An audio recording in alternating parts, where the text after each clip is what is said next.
आज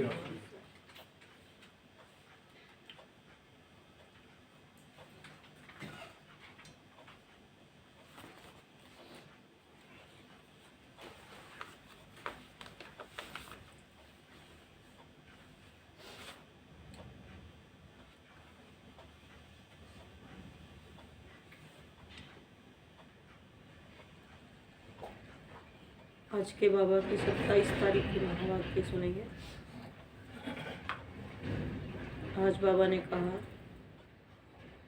कि जिन बच्चों को ज्ञान की धारणा होगी उनकी निशानी क्या है।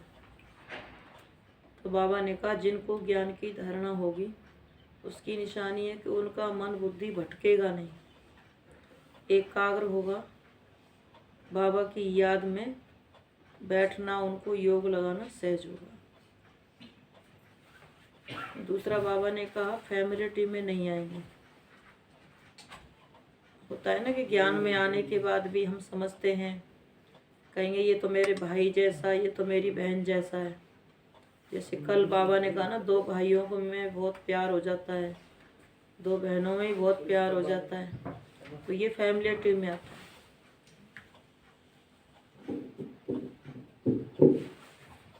तो बाबा ने कहा कि किसी के नाम रूप में नहीं फंसना है, फैमिलिटी में नहीं आना है। ज्ञान की धारणा जितनी जितनी होती जाएगी उतना मन बुद्धि एकाग्र होता जाएगा और बाबा से लगता रहेगा। तो ज्ञान की धारणा कब होगी? जब बाबा ने कहा मनन चिंतन। जब तक ज्ञान का मनन चिंतन नहीं करेंगे तो ज्ञान की धारणा नहीं होगी। वैसे भी जिस चीज का मनन चिंतन करते हैं वही धारणा बन जाती है, चाहे वो किसी और के बारे में, चाहे अपने बारे में, चाहे संबंधों के बारे में, चाहे परिवार के बारे में। तो उन्हीं के बारे में सोचते रहेंगे क्योंकि वो मनन चिंतन में आ गया, धारणा बन गई। तो इसी तरह से ज्ञान की भी धारणा, रोज सुनते हैं तो रोज की मनन चिंतन की धारणा। तो आज बाबा ने कहा 27 तारीख के महावाक्य हैं, मीठे बच्चे तुम्हें अभी ज्ञान का तीसरा नेत्र मिला है। तुम जानते हो हम 5000 वर्ष बाद भोलानाथ बाप द्वारा हम ये ज्ञान सुनकर मनुष्य से देवता बनते हैं।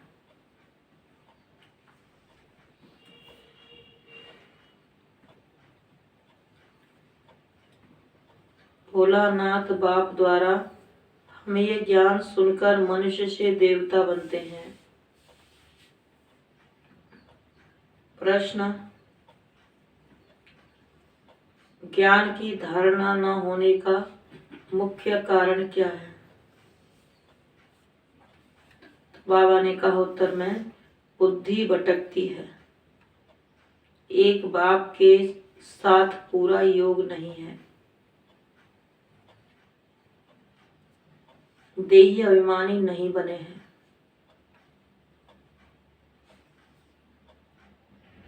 इसलिए धारणा नहीं होती है। बाबा कहते बच्चे फैमिलियरिटी में नहीं आओ, एक दो के नाम रूप में मत फंसो, एक दो के नाम रूप में, नाम रूप को मत याद करो। एक बाप दूसरा न कोई, यह पाठ पक्का कर लो।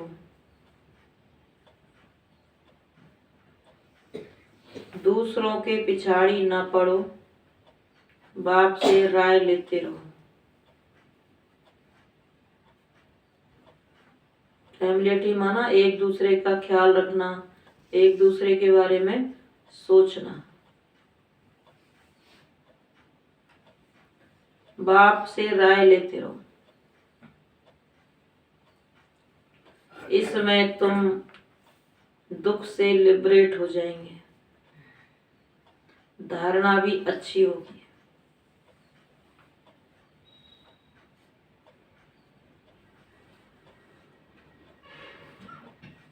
बाबा कहते ना टू मच कहीं भी आसक्ति होना, ये भी क्या है? इससे भी बुद्धि योग बाबा से हटता है। गीत भोलेनाथ से निराला कोई और नहीं, बिगड़ी को बनाने वाला कोई और नहीं। ओम शांति। भोलानाथ है देने वाला, भोलानाथ शिव बाबा को ही कहते हैं। भोलानाथ होकर गया है और बरोबर बिगड़ी बनाकर गया है, आदि मध्य अंत का राज बताकर गया है। इसलिए भगत गाते हैं, तुम बच्चे जानते हो, जिस भोलानाथ का गायन है, जो बिगड़ी को बनाने वाला है, वह हमारे सम्मुख बैठा है। भगत भगवान को याद करते हैं, उनकी महिमा गाते हैं, और बाप अपना पाठ बजा रहे हैं। बाप ने ही आकर अपना परिचय दिया है बच्चों को। बच्चों की बुद्धि में बैठा है कि बाबा जो समझाते हैं वह बरोबर कल्प कल्प समझाते हैं। कल्प कल्प आकर पतित दुनिया को पावन दुनिया बनाते हैं, अभी बना रहे हैं। बहुतों को अभी पता पड़ा है, अभी बहुत हैं जिन्हों को पता नहीं है। वर्षा लेने वाले होंगे तो कल्प पहले वहाँ पे का कर लेंगे, वर्षा लेंगे। तुमको पहले थोड़ी ये मालूम था कि बाबा आकर वर्षा देंगे, अभी मालूम पड़ा है। बरोबर भक्तों का रक्षक है, आदि मध्य अंत का ज्ञान सुनाते हैं। उनको ज्ञान का सागर कहा जाता है। दिल से लगता है बरोबर यह वही है जो भारत में आकर जन्म लेते हैं। इनका अलौकिक जन्म गाया हुआ है। भारतवासियों को आकर पतित से पावन बनाते हैं। पतित मनुष्य जो बुलाते हैं वह जरूर समझते होंगे कि हम पावन थे, अब पतित बने हैं, फिर पावन बनना है। अभी बाप द्वारा तीसरा नेत्र मिलने से तुमने यह सब कुछ समझा है। तुम बच्चों का सारा दिन विचार सागर मंथन चलता रहेगा। सतयुग में पावन कौन थे? बरोबर देवी देवता ही थे। उस समय और कोई धर्म नहीं था। देवताओं के चित्र भी हैं और कोई नाम नहीं लेंगे। ऐसे नहीं कहेंगे कि चित्र हैं श्री लक्ष्मी देवी, श्री नारायण देवता। अभी वह नहीं है, जब वह थे तो और कोई धर्म नहीं था। तुम बच्चों की बुद्धि में है कि बाबा हमको सत्य कथा सुनाते हैं, तो लोग कहते हैं यह ज्ञान तो हमने सुना नहीं, क्योंकि उनको ड्रामा के राज का तो पता नहीं है। तुम कहेंगे यह तो कल्प कल्प तुम सुनते आए हो, क्या 5000 वर्ष पहले नहीं सुनाया था? फिर यह क्यों कहते हो कि आगे कभी नहीं सुना? कल्प पहले जिसने सुनाया था उस द्वारा तुम अभी सुन रहे हो। अच्छी रीति समझाना चाहिए। तुमने तो 5000 वर्ष पहले भी यह ज्ञान सुना था। देवताओं को 5000 वर्ष हुए हैं, उन्हों को मनुष्य से देवता किसने बनाया? अभी भी वही बाप फिर से बनाएगा। 5000 वर्ष बाद फिर से बाप को आना पड़ता है। रावण द्वारा पतित बने हुए को पावन बनाने। History geography must repeat. यह भी समझ में आता है कि हिस्ट्री रिपीट होती है। सतयुग के बाद त्रेता चक्कर लगाते हैं। अभी कलयुग का अंत है। एक तरफ विनाश ज्वाला खड़ी है, दूसरी तरफ बाबा यहाँ आए हैं नई दुनिया स्थापन करने। अर्थ यह वही महाभारत लड़ाई है। समझते हैं इससे विनाश हो जाएगा मनुष्यों की दुनिया का, इससे विनाश हो जाएगा। यह सबको समझ में आता है कि ये जो महाभारत लड़ाई है इससे दुनिया का विनाश होगा। समझते हैं इससे विनाश हो जाएगा मनुष्यों की दुनिया का, यह सबको समझ में आता है। पुरानी दुनिया का विनाश देखने में आता है। यह महाभारत लड़ाई है। 5000 वर्ष पहले भी लगी थी, कोई लाखों वर्ष की बात नहीं। यह भारत ही स्वर्ग था, इन देवताओं का राज्य था। यह सतयुग के मालिक थे। चित्रों पर भी अच्छी रीति समझाना पड़ता है, इसलिए ही यह लक्ष्मी नारायण आदि के चित्र बनाए हैं। यूं लक्ष्मी नारायण के चित्र तो भारत में ढेर हैं, फिर हम बनाते क्यों हैं?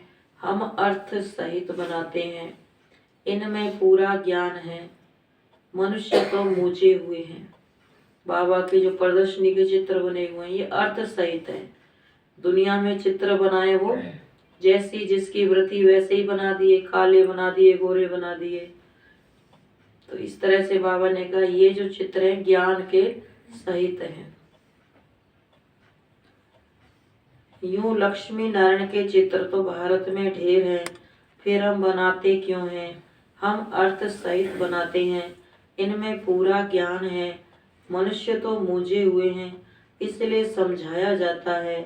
सतयुग में इन्हों का राज्य था, बहुत थोड़े मनुष्य थे जो होकर गए हैं, वही फिर पुनर्जन्म ले पावन से पतित बनेंगे। ये दुनिया ही तमो प्रधान है, फिर पावन बनना है, समझानी तो बहुत सहज है। बाप कहते हैं मैं तुमको 5000 वर्ष पहले की कहानी सुनाता हूँ, लॉन्ग लॉन्ग एगो, माना बड़े से बड़ी कहानी भी 5000 वर्ष की है। तो बाबा ने कहा बाकी लाखों वर्ष की कोई बात नहीं है। यहाँ इन लक्ष्मी नारायण का राज्य था, अथवा क्राइस्ट से 3000 वर्ष पहले सतयुग था। हेविनली गॉड फादर ने हेविन स्थापन किया। भारत को कहते भी हैं प्राचीन देश, इसमें गॉड गॉडेज राज्य करते थे। कृष्ण गॉड कृष्णा, राधे गॉडेज कहते हैं। राधे कृष्ण लक्ष्मी नारायण सतयुग में थे, फिर राम सीता त्रेता में। 5000 वर्ष का हिसाब किताब क्लियर है। जब उन्हों का राज्य था तो बाकी सब आत्माएं मुक्ति धाम में थीं। आत्मा तो अविनाशी है, आत्मा का कभी विनाश नहीं होता। ड्रामा भी अविनाशी है, आत्मा को 84 जन्मों का अविनाशी पार्ट मिला हुआ है। इतनी छोटी सी आत्मा में सारा पार्ट भरा हुआ है।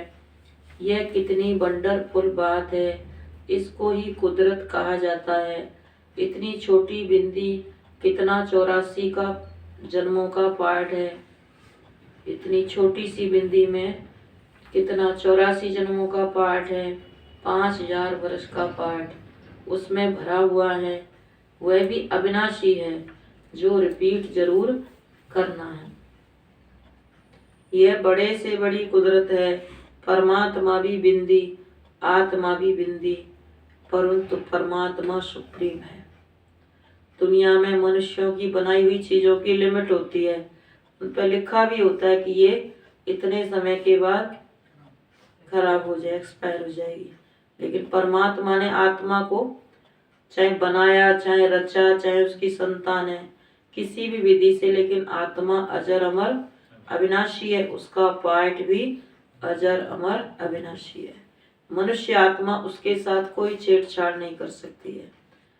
बाकी परमात्मा और आत्मा के अलावा, प्रकृति के अलावा कोई भी चीज को मनुष्य, वो सब विनाशी हैं, अदल बदल कर सकते हैं।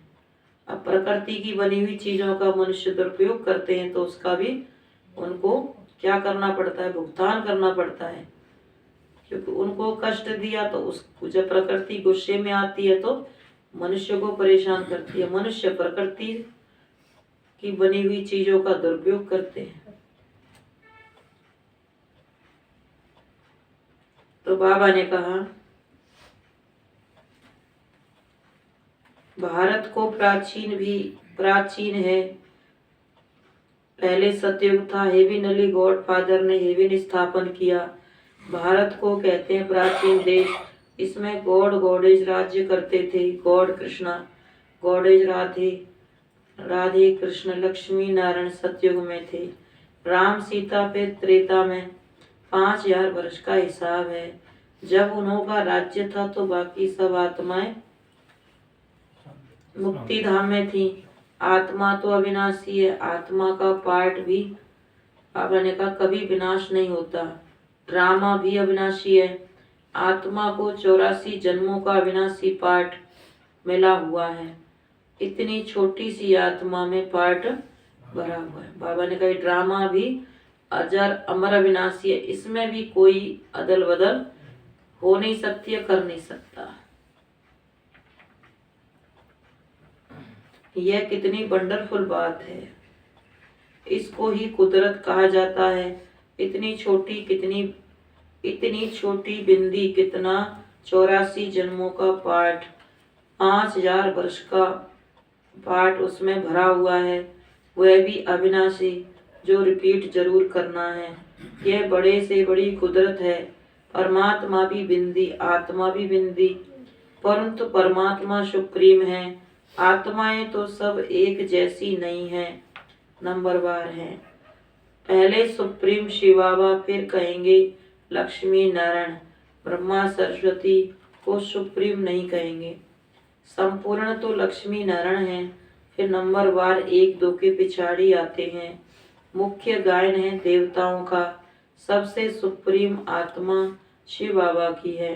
फिर सूक्ष्म वतन में ब्रह्मा विष्णु शंकर, फिर लक्ष्मी नारायण, फिर राम सीता, सब नंबरवार हैं।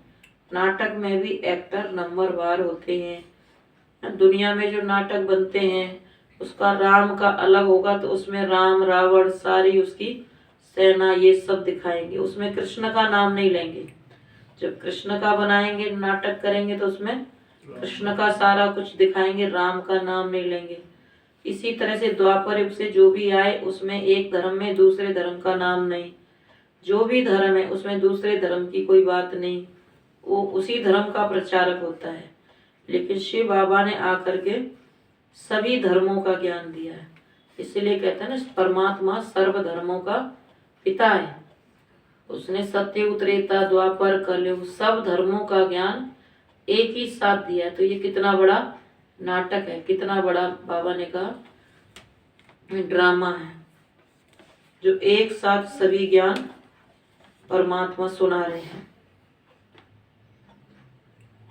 और सभी आत्माएं भी एक ही साथ स्टेज पर विराजमान है, पाठ बजा रही हैं। ये भी बहुत वंडरफुल बात है कि सत्युग की आत्माएं भी इसी स्टेज पर हैं, त्रेता की भी हैं, द्वापर कलयुग की भी हैं, धर्म गुरुओं की भी हैं, धर्मों की भी आत्माएं हैं। सभी आत्माएं इसी सृष्टि रंगमंच पर एक साथ पाठ बजा रही हैं। इसलिए पग पग पर धर्म मतभेद सब कुछ अलग अलग है, एक साथ रहते हुए भी।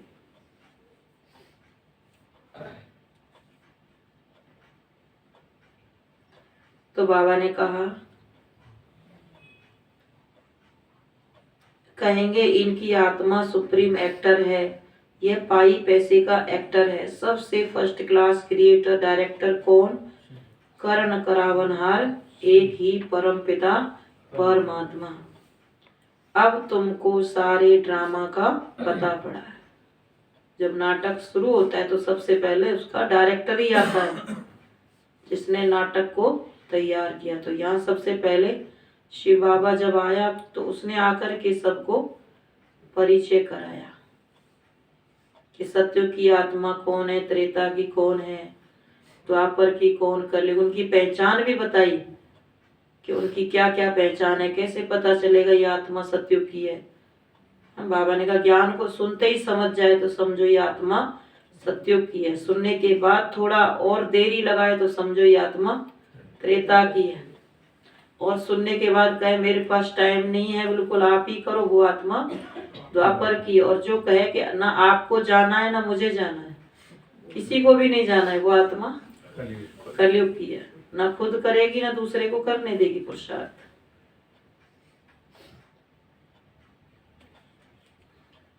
तो बाबा ने कहा नाटक में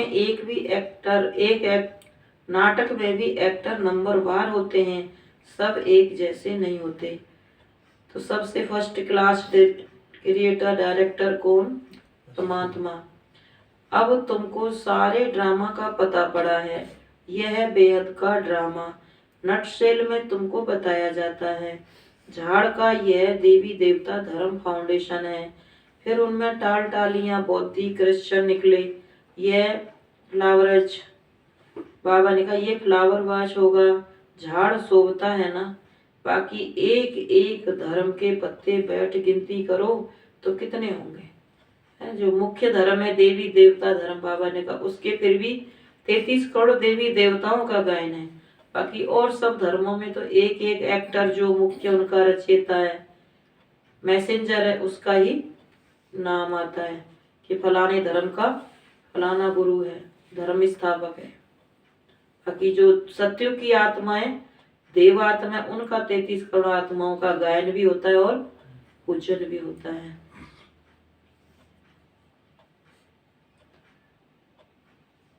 तो यह बाबा ने कहा झाड़ शोभता है, बाकी एक एक धर्म के पत्ते बैठ गिनती करो तो कितने होंगे।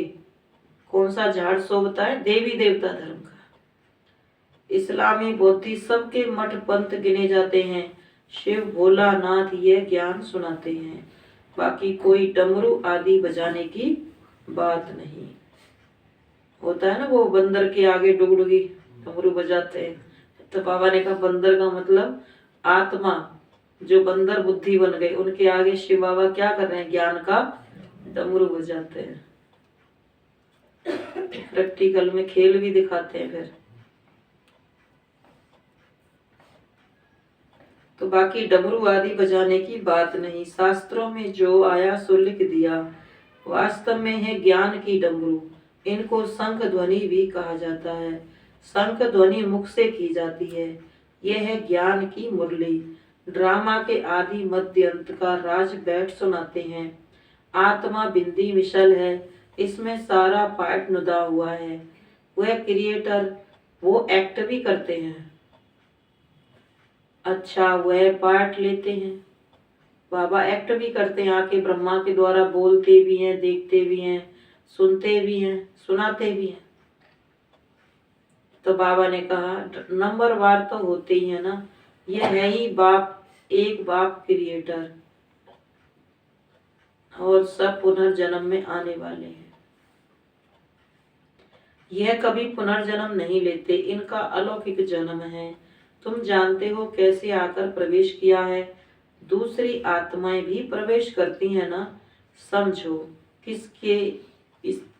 किसके स्त्री की आत्मा आती है, बोल सकेगी कि मैं सुखी हूँ, बाकी उनके शरीर को बाकी नहीं पहन सकेगी, क्योंकि शरीर तो दूसरा है ना। भावना है कि यह हमारे स्त्री की आत्मा है, इनको बुलाया गया है। ऐसे बहुतों को बुलाते हैं, अभी तमोगुणी हो गए हैं, इसलिए एक्यूरेट बताते नहीं है। आत्मा क्या चीज है, कैसे आती जाती है, ये ड्रामा में पहले से ही नूंद है। ऐसे नहीं कि आत्मा निकल कर यहाँ आती है, वह मर जाती है, नहीं। बाप कहते हैं यह मनोकामना पूर्ण करने के लिए साक्षात्कार कराता हूँ। जो ड्रामा में नूंद है, जो होता है, बाबा ने कहा जो ड्रामा में नूंद है सो होता है। सेकंड पास हुआ ड्रामा में नूंद, यह बेहद का नाटक है। बाप बिंदी को भोलानाथ कहते हैं, कितना बंडर है। कुछ बात हुई, गड़बड़ हुई, मतभेद हुआ, तो ड्रामा में पार्ट था, वो तो फिर 5000 वर्ष के बाद फिर रिपीट होगा। अब उसको कितने दिन तक लेके चलते हैं, कितने दिन में उसको खत्म करते हैं, ये आत्माओं के ऊपर है। तो बाबा ने कहा, बाप कहते हैं यह मनोकामना पूर्ण करने के लिए साक्षात्कार कराता हूँ। जो ड्रामा में नूंद है सो होता है। सेकंड वाई जो पास हुआ वो नूंद है, यह नाटक है बेहद का। बाप बिंदी को भोलानाथ कहते हैं, कितना बंडर है। बाप भी कहते हैं मुझ बिंदी में कितना पार्ट है, यह बातें नए की बुद्धि में बैठ न सके। पुरानों से भी कितनों की समझ में नहीं आता, तो किसको समझाने में मूझते। जैसे रेडियो में औरली, बाबा भी सब कुछ औरली सुनाते हैं। जैसे रेडियो में कोई बात करने में मूझते हैं, इसमें मुरली बड़ी फुर्ती से चलानी है, वह पढ़कर सुनाते हैं, यह औरली है। बाबा भी सब कुछ औरली सुनाते हैं, तुम्हारी बुद्धि में धारणा हो रही है। कल पहले भी तुमने धारणा कर बहुतों को सुनाया है, फिर वह ज्ञान खत्म हो गया। अब फिर रिपीट होना है। यह तुमने धारणा कर बहुतों को सुनाया, फिर ज्ञान खत्म हो गया, अब फिर रिपीट होना है। यह कोई साधु संत आदि की बुद्धि में नहीं है। वह परमात्मा को नहीं जानते। वह कह देती हैं आत्मा परमात्मा में मिल जाएगी। मिलेगी फिर कैसे? अगर आत्मा परमात्मा मिल गई तो फिर कैसे मिलेगी? अभी तुम्हारी आत्मा जानती है हमारा बाप आया है, हमको नॉलेज दे रहे हैं। अब आत्मा में परमात्मा मिल जाना, समा जाना माना अभी आत्मा को परमात्मा मिला है, तो मिला है ना, तो आत्मा ने शरीर के द्वारा पहचाना है। तो ऐसे नहीं तो कोई आत्मा परमात्मा में समा जाती है, उसके प्यार में खो जाती है, प्रेम में डूब जाती है, उसको महसूस करती है। बाकी ऐसे नहीं कि उसमें समा जाए। तो अब फिर रिपीट होना है। यह कोई साधु संत की बुद्धि में नहीं है। वह परमात्मा को नहीं जानते। वह कह देते आत्मा परमात्मा में मिल जाएगी। मिलेगी फिर कैसे? अभी तुम्हारी आत्मा जानती है कि हमारा बाप आया है, हमको नॉलेज दे रहा है, फिर हम बाबा के साथ घर जाएंगे। यह तुम बच्चों को रूहानी नशा है, यह तुम्हारा प्रवृत्ति मार्ग है। बहुत तुमको कहते हैं कि तुम तो कुमार अथवा कुमारी हो, तुमको विकारों का अनुभव नहीं है।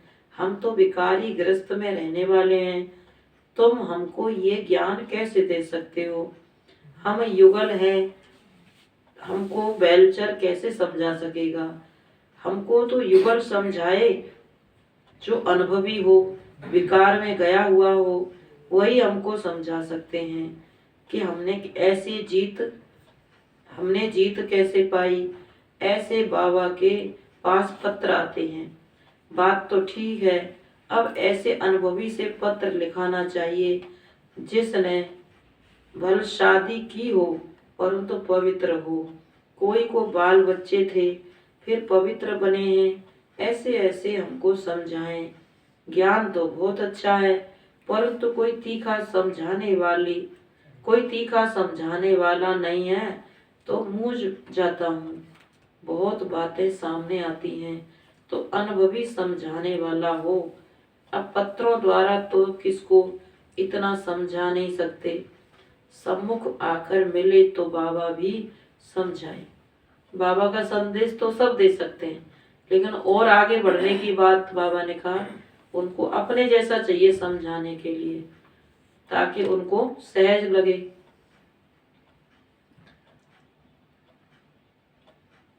कोई को बाल बच्चे थे फिर पवित्र बने हैं। ऐसे ऐसे हमको समझाएं। तो बाबा ने कहा अनुभवी समझाने वाला हो। अब पत्रों द्वारा तो किसको इतना समझा नहीं सकते। सम्मुख आकर मिले तो बाबा समझाएंगे। ऐसे ऐसे बहुत युगल हैं जो अपना अनुभव सुना सकते हैं कि हम ऐसे प्रवृत्ति में रह श्रीमत पर पूरा पालन कर रहे हैं। अब तो ये ज्ञानामृत जो पत्र का है उसमें सबके अनुभव आते हैं। पहले इतना ज्ञान नहीं था तो चलने वालों को मुश्किल होता था कि कैसे चले। तो बाबा ने कहा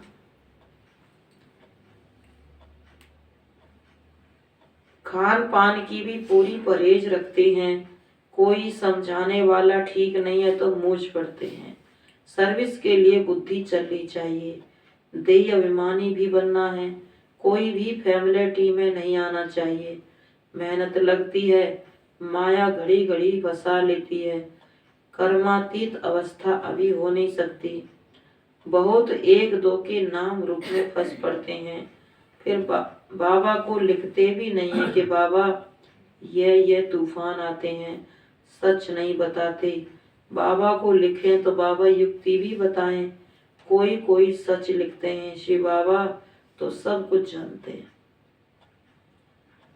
समझाते हैं। अगर ऐसी कोई चलन चली तो धर्मराज द्वारा बहुत दंड भोगना पड़ेगा। सारा दिन ख्यालात चलते रहते हैं। सेंटर पर आते हैं, कहते हैं फलानी बहुत अच्छा समझाती है, परंतु अंदर शैतानी भरी पड़ी होगी। यहाँ तो एक के साथ योग चाहिए। किसी का ज्ञान अच्छा लग जाएगा तो फिर उसको समझेंगे फलाने। ये सोचते ज्ञान भी किसका है? शिव बाबा का है। बाप के सिवाय दूसरा ना कोई। एक बाप के साथ योग चाहिए, एक बाप के सिवाय दूसरा ना कोई। क्यों दूसरे के पीछे पड़े? धारणा नहीं होती है तो जरूर कहाँ बुद्धि भटकती है, फिर राय भी नहीं पूछते। अगर समझ में नहीं आता है तो बाबा ने कहा पूछना चाहिए, फिर राय भी नहीं पूछते, बाबा से भी नहीं पूछते, डरते हैं। बाप कहते हैं मामेकम याद करो। कईयों के प्रश्न बहुत होते हैं, समझना भी चाहते हैं लेकिन डरते हैं। तो बाबा कहते हैं कि अगर आपको सहज लगा तो आप अपना अनुभव दूसरों को सुना के भी उनको सहज कर सकते हो। अगर खुद ही डरते रहेंगे तो दूसरे को कैसे समझाएंगे?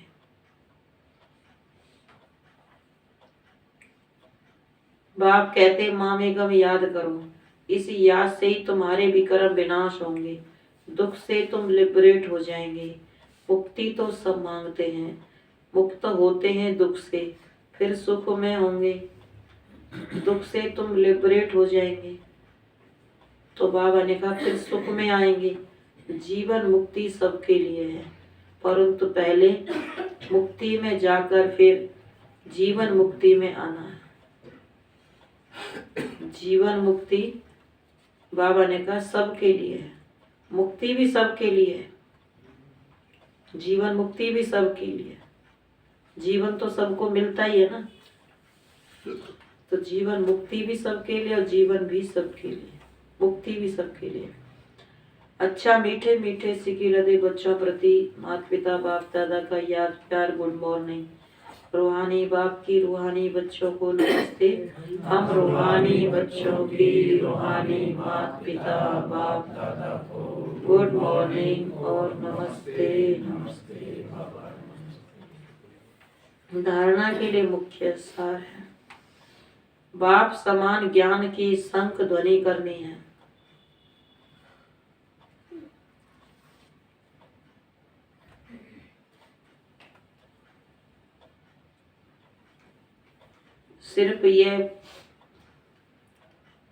सिर्फ पढ़ करके नहीं सुनाना है।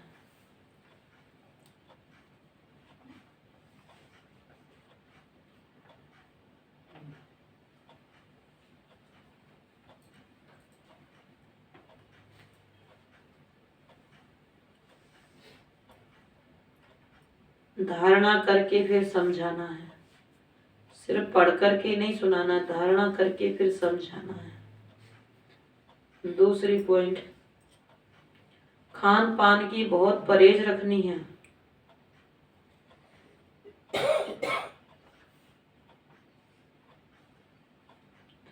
श्रीमत का पालन कर प्रवृत्ति में रहते हुए कैसे पवित्र रहते हैं, ये अनुभव दूसरों को सुनाना है। श्रीमत का पालन कर प्रवृत्ति में रहते हुए कैसे पवित्र रहते हैं, ये अनुभव कर दूसरों को सुनाना है।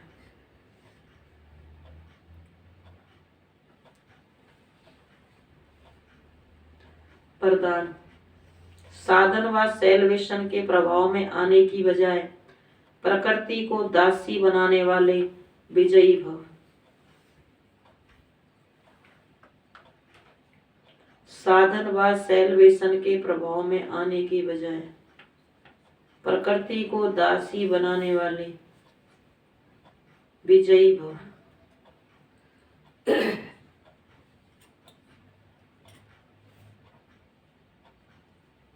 कभी भी योगी पुरुष व पुरुषोत्तम आत्माएं प्रकृति के प्रभाव में नहीं आ सकती। आप ब्राह्मण आत्माएं पुरुषोत्तम और योगी आत्माएं हो, प्रकृति आप मालिकों की दासी है, इसलिए प्रकृति के कोई भी साधन व सेल्वेशन आपको अपने प्रभाव में प्रभावित ना कर ले। साधन साधना का आधार हो, लेकिन साधना साधनों को आधार बनाए, तब कहेंगे प्रकृति जीत विजयी आत्मा।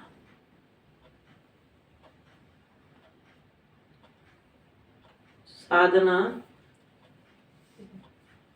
साधन साधना का कोई भी आधार, कोई भी साधन व सेल्वेशन साधन साधना का आधार ना हो, लेकिन साधनों को आधार बनाए, तब कहेंगे प्रकृति जीत विजयी आत्मा।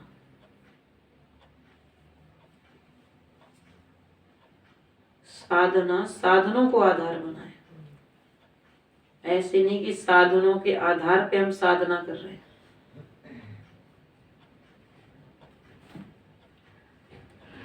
स्लोगन, एवर रेडी वह है जो हर घड़ी को अंतिम घड़ी समझकर चलते हैं। एवर रेडी वह है जो हर घड़ी को अंतिम घड़ी समझकर चलते हैं। घड़ी तो हम कितनी बार भी देख लेते हैं, क्योंकि पूरे दिन में घड़ी कई बार देखते हैं, लेकिन हमारी भी अंतिम घड़ी है, अपनी भी अंतिम घड़ी है। कब हो सकती है, कब आएगी, उसका पता नहीं, तो उसका भी ध्यान रखना है। बाबा ने कहा ज्ञान का तीसरा नेत्र जो मिला है, इससे क्या करना है, समझना है। ज्ञान के तीसरे नेत्र से ही समझ सकते हैं कि हम मनुष्य से देवता कैसे बनते हैं। और धारणा जिनको होती है, बाबा ने कहा उनकी मन बुद्धि परमात्मा से लगी रहती है, वो किसी के प्रभाव में प्रभावित नहीं होते, आसक्त भी नहीं होते, आसक्ति भी नहीं होती है। वही आत्माएं बाबा ने कहा आगे बढ़ती हैं। ओम शांति।